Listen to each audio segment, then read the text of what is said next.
ক্ষেত্রে এই বছরের ডিসেম্বরের মধ্যে ইলেকশনটা হবে। আমরা আমাদের অবস্থান তো বারবার স্পষ্ট করেছি, আমরা দুটো ডেট দিয়েছি। একটা হচ্ছে যে যদি কম রিফর্ম হয় সেক্ষেত্রে এই বছরের ডিসেম্বরের মধ্যে ইলেকশনটা হবে, হ্যাঁ সেটা আমরা বলেছি, মানে ইন্টারিম গভর্নমেন্ট বলেছে।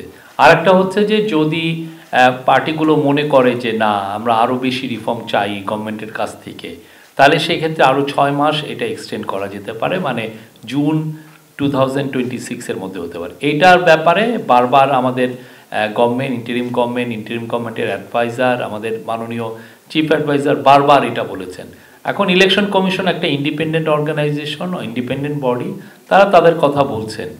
আমার মনে হয় যে এটা নিয়ে সামনে আরও কথা হবে। এই স্পষ্ট একটা যখন আসবে স্পষ্ট ডেট আপনারা শুনবেন।